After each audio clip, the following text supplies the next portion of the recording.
Now, I think that we could all safely agree here that The View is by far the worst program on television in history, and it continues to only get worse. The more Joy Behar talks, the more Whoopi Goldberg and Sunny begin to talk as well, and everything related to the Walt Disney Company / ABC is only getting worse each and every month that passes by, due to Bob Iger's cost containment plan, his cost-cutting measures that are wreaking havoc, not just at ABC, but also every single other division over at the Disney Company. This is Mike Zero. Subscribe if you're new and like this video to see future updates. You can also follow me at Mike01. I thank you also very much for the great and kind support. So, Joy Behar, we know that there's a lot of conflict going on behind the scenes between herself, between the Disney executives, the Disney heads, Bob Iger, you name it, and everything else in between. There's a lot of drama going on between her overall status as a TV show host and her overall status as one that is a part of Disney and one that is part of Disney projects, quote unquote. Now let's get into this, shall we? Now, one thing about Joy Behar is that we know that she is one that is very self-absorbed. She feels very much entitled. She believes that whatever she has to say, others should agree with her, and this is just her typical behavior. I mean, let's face it, that's how she is. There's no changing that. Now, looking at Bob Iger, alright, the Disney CEO, we know that he uses Joy Behar as basically the mouth of Disney, right? She literally is just that. That's what it's all about. Even though she has had her disagreements with Disney, she still protects it at all costs. Now, moving forward, with Joy Behar of The View serving as the voice of the Walt Disney Company, one major development now has much to do with the aftermath of Joy Behar getting fired and removed from multiple Disney projects due to Bob Iger's cost containment strategy behind the scenes and the enraged reaction coming from Behar that is creating a woke-on-woke situation essentially at the company. Now, one significant update to this scenario now involves how she was recently fired from 2 Disney animated movies, as it turns out.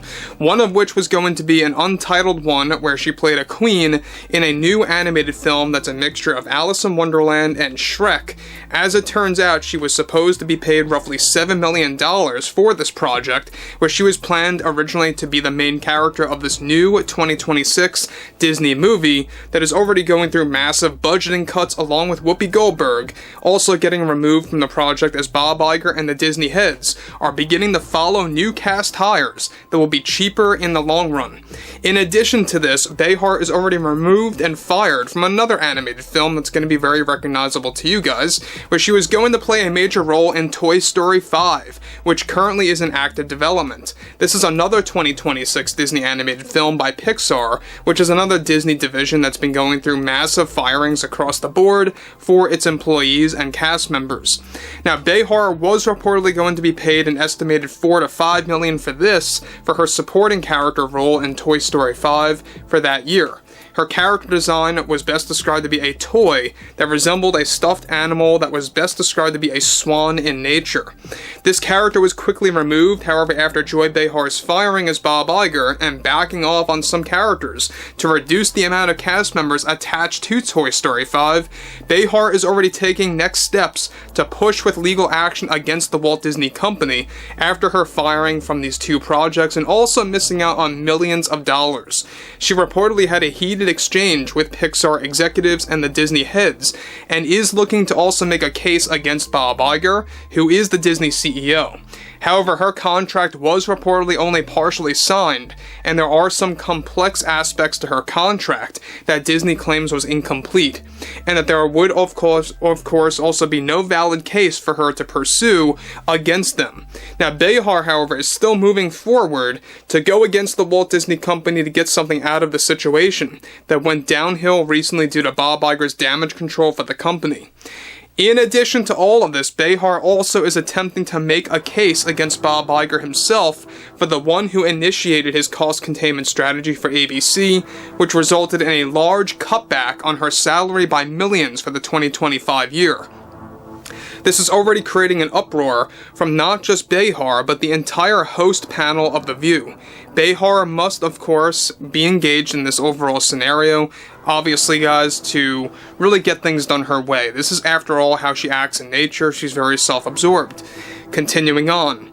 Now, Behar may have been fired from some projects by Disney and will no longer be a part of their films, but she will still remain as one of the TV show hosts of The View. Now, look, let me just say one thing about Bob Iger's cost containment plan. If anything, The View is the major program that's driving a lot of fans away from Disney and a lot of people away from Disney in general that are beginning to realize what Disney shenanigans are going on. Now, look, I pointed this out many times before in the past. Joy Behar is just one of many voices of the Walt Disney Company, but she, as far as I'm concerned, is like the voice of Disney, because she will say things beyond, what you would ever expect every single morning about Disney this and Disney that, Bob Iger and everything else related to their DEI agenda, protecting that every single day. And look, I'm glad that she got canned from those two projects. I think it was well deserved, even though it had nothing to do with her attitude, seemingly. I mean, she did have some creative differences with those projects, but ultimately, what really led to this scenario is basically cost cutbacks. Everything related to Disney budget cuts, and that really is embarrassing in and of itself. So we know that Pixar has been going down in financial flames. This is just the beginning, by the way. We talked about this like 3 months ago, that there will also be other divisions getting impacted by Bob Iger's cost containment strategy. To name a few, you got Walt Disney Animation Studios, Lucasfilm, and Marvel Studios. They're going to be going through firings across the board, budget cutbacks, smaller scale productions, and that's just the beginning of it all. But to conclude things here, alright, we already know that Bob Iger is really just going all out with Disney, alright? He will lie through his teeth. Every single shareholder meeting that we get, pretty much every couple of months, is basically, we're quieting down the agenda, or we're not about a culture war. And that just is the biggest dishonest statement that Bob Iger keeps spewing out there.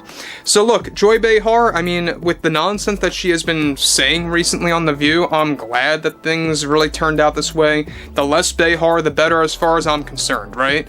We don't need her in Disney movies. We most certainly don't need her in Toy Story 5, which, by the way, I think is going to be dead in the water anyway, because they are doubling down on their agenda with that movie to begin with in 2026, and that's only going to put Pixar in an even worse state than it is right now, after what happened with various other projects.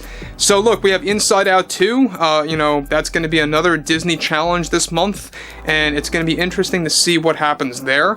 But overall, I think that everything related to The View, everything revolving around Whoopi Goldberg, Joy Behar, and everything else related to Bob Iger, this is just the beginning. Even though he does plan to step down in 2026, I think that the next year and a half, it's going to be brutal, not just for him as a CEO, but also for the board of directors. And everyone behind this, by the way, are the top 3 shareholders: BlackRock, Vanguard, and State Street. But overall, guys, I would love to hear what you all have to say about this below in the comments. And if you guys did enjoy the content for today, make sure to drop a thumbs up on this video to support the channel, and I will catch you guys later.